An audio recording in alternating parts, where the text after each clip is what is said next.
What's up, guys? Pachetta Rockstar here once again. Got another educational Star Realms replay game for you guys, and there's some interesting decisions going on in this one, especially in the late game. Let's take a peek. Let's see how it goes. All right, so first things first. Uh, Immediately pick up the. I'm drawing a blank on the name of that card. Trade bot. Thank you. Immediately pick up the trade bot. Some thought could be said to get the trade hauler, but I'll be honest, there's only one 6-drop out here, so foregoing scrap to get extra trade just doesn't seem like the best play for me. It does suck to flip a cutter, but it's entirely possible my opponent will pick up Patrol Mech or the Oracle, which means that we could get the cutter. And as you all know, getting cutter on the first two turns is a win rate of 100%, so obviously that's what I'm going for. Just kidding. Um, in actuality, we're going to have probably 4 trade coming up, so we're going to want to get the Oracle or the Patrol Mech ourselves, and pretty much we'll just take whichever one our opponent doesn't take. So the likelihood of us actually getting cutter is probably pretty low.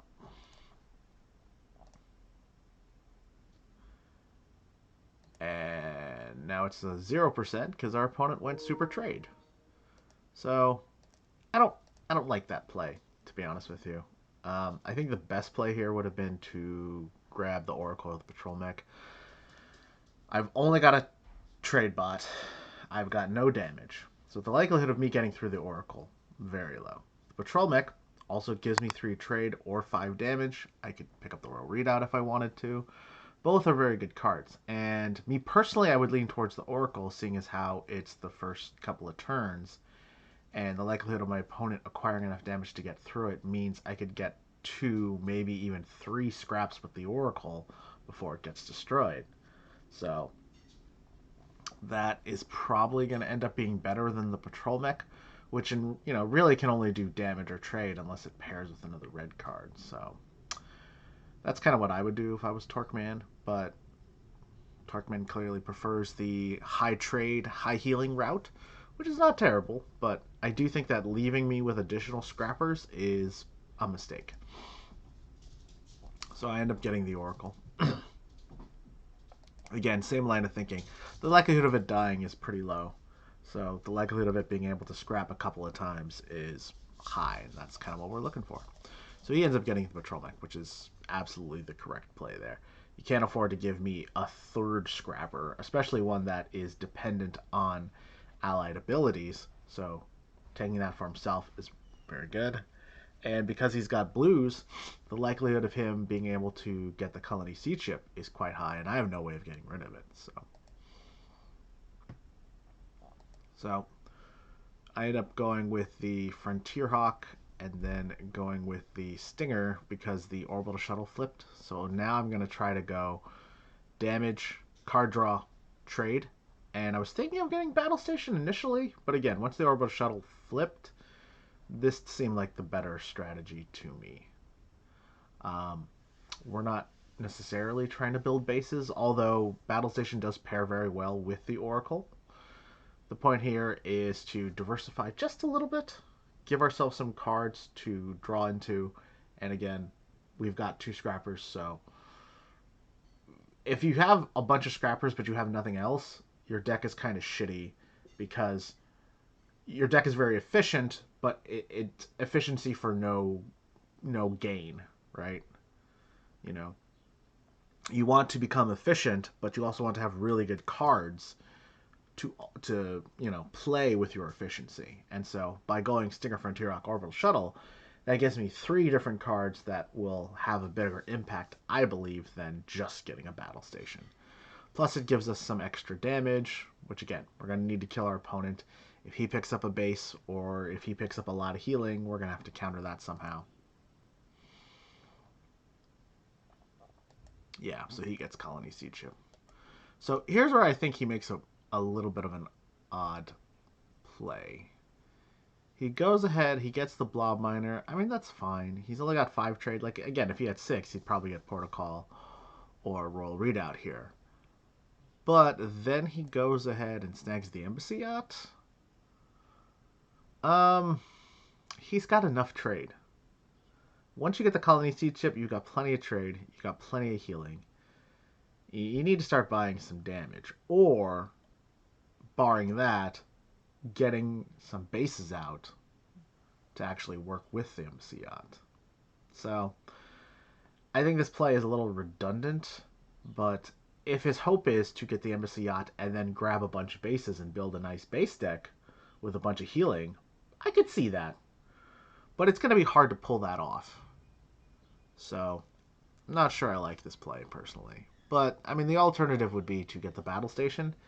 And while that's a good card, I don't know how much it helps his deck either. So, I think he was kind of left with two sort of mediocre plays. And it's fine. I it's weird to say it, but an argument could also be made to just not buy anything, or buy an Explorer because it scraps. So I don't know. I think Torqueman was presented with a series of okay plays, and he made an okay play. I don't think this is a bad play, and me calling it odd, to be honest with you, is it's probably not odd. Um, but I just think it's a little redundant, is all I'm saying. So we're gonna scrap the Viper and pick up this battle station here. And again, battle station with Oracle pairs really well. We have a significant amount of face protection. So our goal is fairly clear, right? Use the Oracle and the trade bot to scrap, put the battle station up to protect the face, acquire a bunch of damage to then shoot our opponent down. He's trying to heal up, and he's trying to potentially base up. So the game is going to go longer than normal. So it's our goal to get the damage advantage and to get the scrap advantage. Yeah, you got to kill the Oracle. You can't leave it out there. And then he goes ahead and picks up a long hauler. Again, redundancy, right? Like you got plenty of trade. You don't need to do this. A better play would have been to pick up the orbital gun platform and start forcing damage into bases instead of forcing damage into you. And then it also deals damage too, so you can start to kill your opponent. I mean, he'll get to top deck a base later, but what is he going to do? Top deck protocol? Who cares? That doesn't really help. So we're going to go ahead and yeah. We ended up foregoing a scrap so we could pick up the orbital gun platform. And the reason we want to do that, one, now there's 3 6-drops out there, so this could trade up, get us a better card. And 2, it's another base. It's another thing that protects our face, but it also deals damage. For the very reasons that Torqueman should have gotten it are the reasons that we're getting it now. And it's okay to forego the scrap, because he's playing a long game, right? So because he's playing long, our ability to become efficient doesn't need to happen immediately. The vast majority of the time, I would say scrap when you can scrap, because it'll just make for better turns. And you're trading a not being able to buy a card now for having earlier increased efficiency.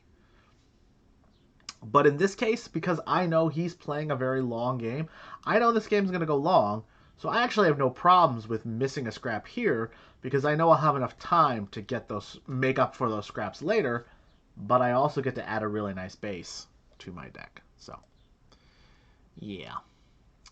So, okay, look at this. So he ends up getting it. He's going to top deck a base, and it's going to be Reclamation Station. See, that's unfortunate for us. We had been controlling scrap up until this point. Now he gets a really good scrapper. We're ahead on scrap, so that's good. But again, because the game can go long, this is actually going to give him an avenue to win, potentially. So we are definitely not happy to see this play happen. And then he picks up the Frigate, which is great. Frigate's a great card. But we pick up another scrapper, and it's a draw scrapper, so that's really nice. And then just got more damage. So that's okay. Ah, recycling station. Darn it. See, this is... Now he's starting to get set up, right? Now he's got 3 bases.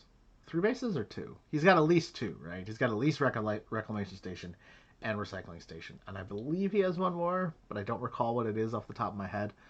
Now his embassy yacht is potentially turned on, right? His cutter is potentially turned on. So that's kind of bad. It's kind of bad for us.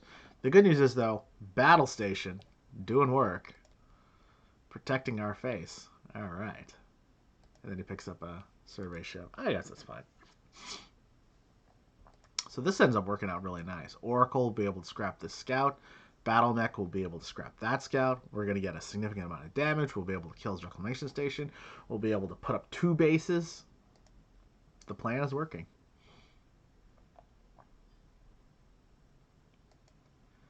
And again, he gets a little unlucky, and he's not able to kill both bases. All right, 5, 6, plus 3 is 9, so he's 1 short. So obviously he's got to kill the Oracle. That's a given. But now it allows our trade bot to combo. It keeps our face protected. Right? Now we're not getting ground down like most aggro decks would. You know? So then we trade up to get the royal readout. 1, because we have, 3 or 4 yellows in our deck. It'll start providing us with discards. 2, we don't need Protocol. Protocol is not offensive. We wanted an offensive card. And because he wasn't able to kill the battle station last turn, the likelihood of him being able to kill it this turn is actually pretty low too. He did just shuffle, so he will have access to his good cards. But I like our chances of this staying up, or at least absorbing 5 damage. So, if this was a little later in the game, or if our life total was a little bit more close to dying, basically, you don't make this play, right? You leave it up, you try to protect your face. But again, because this game is probably going to go long, we're going to want to have the best cards and the most efficiency we possibly can. And Royal Readout is just a flat out better card. Whew. Got lucky he didn't play a base here. We would not have been able to kill it. But again, see, he picks up Protocol, which, like I said, objectively is a good card. But again, it's just redundancy. He's got too much trade now. So he's going to end up running into turns where the bases, he either won't be able to kill the bases or he just won't deal significant damage to our face. And this is why we picked up those bases in the first place, was one of the ways you can beat a trade-heavy strategy is to get a bunch of bases because they're probably not going to be able to kill it. And then it's like you're starting off with an extra 3 or 4 cards.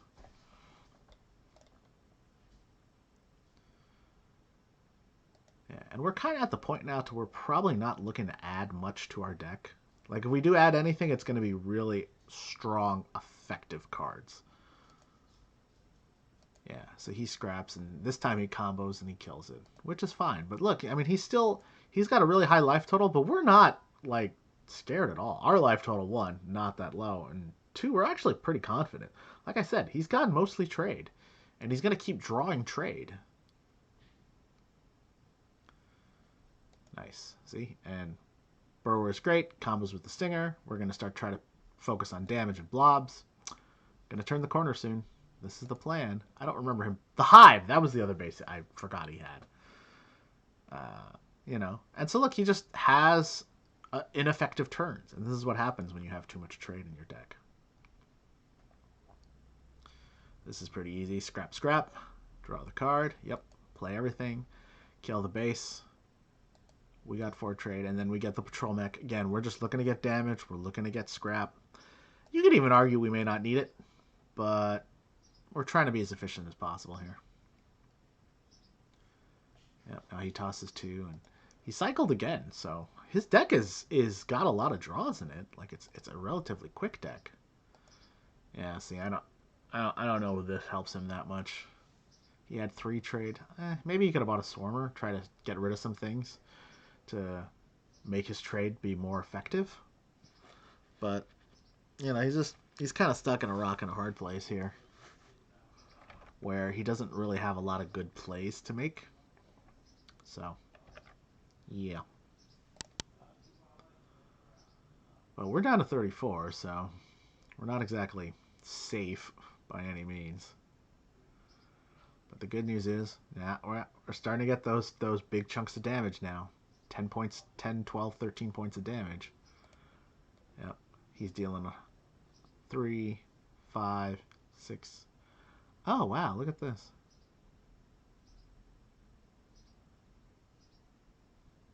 Two plus 3 is 5, plus 3 is 8, plus 2 is 10. 2, 3, 2. 2, 3, and 2 is 7. Why did he get command ship? That's weird. He still would have had enough to kill this. I guess he's trying to push for the win, maybe? Again, trade, trade, trade, trade, trade. You really have to stop at the goddamn trade. Like, it's just not helping your deck here. So, we get command ship, and I'll be honest, this game's pretty much over. So we end up scrapping the Imperial Fighter, because we have command ship now. We're trying to be more efficient. And, quite frankly, that card is just kind of a dead draw at this point. So this is sort of what Torqueman was trying to do, right? Get 3 bases set up, have this freaking massive wall. Like, that's the plan. Now watch this hand. This hand is very interesting in my opinion.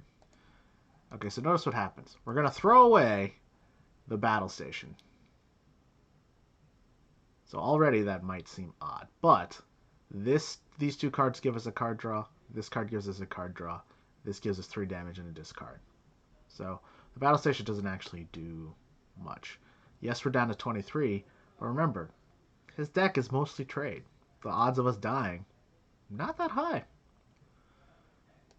Right? And then here's another card draw that we could get. So I'm actually going to toss the Royal Readout because I want that more card draw. I have to be able to kill all these bases. And again, even though my life total seems low, I'm willing to gamble here. He does not have a lot of damage. The likelihood of him killing us here is very low, and to be honest, is worth the gamble.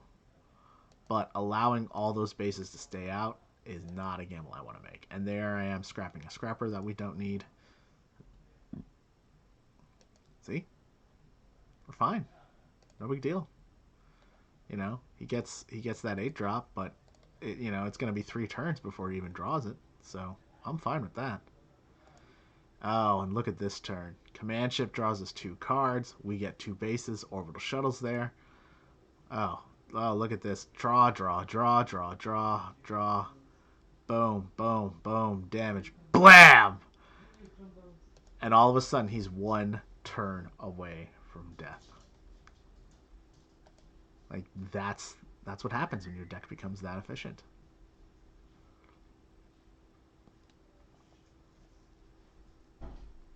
Doesn't even kill the battle station. Well, this game's over now.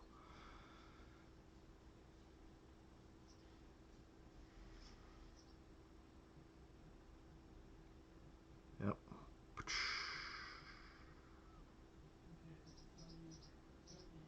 And that's ball game.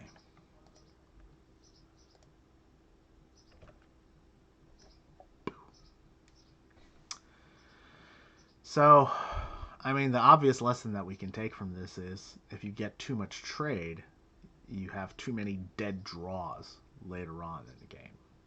And if you don't get scrap and you're playing against an opponent who can utilize scrap really well, that's how you lose. You just end up not having quite enough damage to take your opponent down. So there always has to be a question in your mind. When am I going to start trying to actually kill my opponent? When am I going to start acquiring enough damage to kill them? And the answer to that question is fairly early for most games. Pretty early. And you always got to be thinking, how am I going to get there? How am I going to get to the strategy that kills my opponent? And if you don't have that plan and you don't have that thought in your head, you end up like Torqueman, buying too much trade, having dead turns, having battle stations stay out there for 3 frickin' turns. You know, having a turn where your opponent can throw away 2 bases comfortably and be like, yeah, we're probably good. I'll just draw them again next turn. No big deal. You know, when you give your opponent, when you buy a lot of trade and you buy a lot of healing and you buy a lot of bases, you also give your opponent a lot of time to enact their strategy. And if they enact their strategy better than you enact yours, you're going to lose.